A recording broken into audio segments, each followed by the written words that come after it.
So it has been a little over a month since freshman Congressman Markwayne Mullin of Oklahoma was sworn in. At that time, he told us that D.C. was a lot like Disneyland, that those in Washington need to work across the aisle to make things happen.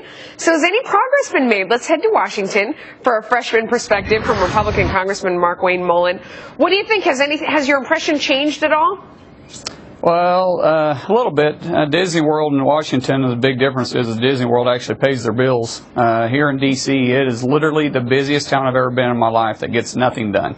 I'm used to being productive. You know, I've run my own business now for 15 years, and at the end of the day, you like to see accomplishment. This town doesn't exist. It's just a lot of bickering and pointing fingers. So is there anything you can do about it? I mean, do you yell at these guys and tell them this is no way to do business? No, you don't yell. I think it really comes down to educating. Are we here for ourselves, or are we here for the generations behind us? And my opinion is the only reason I'm here is because of my kids. I want to leave a better place than what I had handed to me. And if we keep bickering with each other, what we're going to do is we're going to ruin this country, and we're going to hand our kids something that's less than valuable. The generations ahead of us handed us something on a gold platter and said, here it is. Only thing you got to do is make sure you take care of it. So do you have this conversation on a daily basis with other people? I mean, do you say it to your fellow congressmen and women? Absolutely. And the good thing what do they say? Well, freshman Democrats and freshman Republicans all agree. There's been a big change over the last 2 years of who's walking in these halls and who's walking on the floor. And what it is we've got to get everybody's attention and realize we've dug in deep enough. Both parties have dug in deep enough. We pointed fingers long enough. It's time to come up with real solutions, not worry about party politics, but about country politics first. So if you have other freshmen there who kind of agree with you, is there a chance that you can get enough people to get together to make a difference, or what's going to happen? Melissa, I'm a very optimistic guy. My glass is always half full, and I didn't come up here just idle and stand idle and hold down a seat. And so absolutely, there's a lot of people that feel the same way that I do. And this isn't just a Republican thing or a Democrat thing either. Look, we've had our party leaders on both sides really dig in deep, and it's going to be up to the members to get this country back on track, and I believe we will.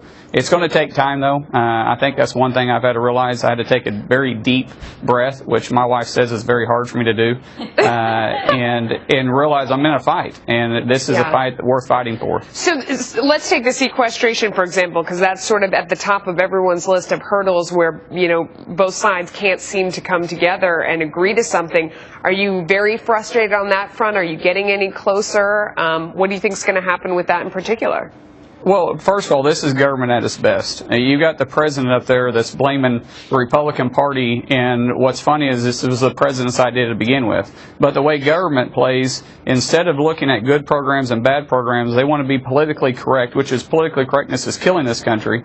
They want to wave a magic wand and say all programs are treated the same. Why don't we take a business approach to this, like I do in our companies, look at things that are working and get rid of and award them, and get rid of the things that aren't working. There's a lot of programs in our government that makes no sense. A lot of programs that are duplicate programs that our own senator from the great state of Oklahoma pointed out, Senator Coburn.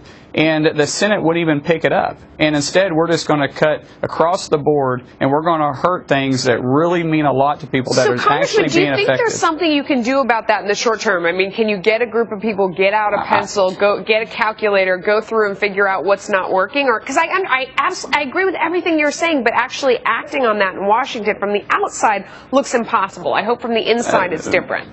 Melissa, I wish I could give you a big speech here and say yes, but unfortunately I don't think it's going to happen in the near future. I think what we're going to see possibly is these cuts are going to happen, and then it's going to get everybody's attention, both sides of the aisle, Republicans, Democrats alike.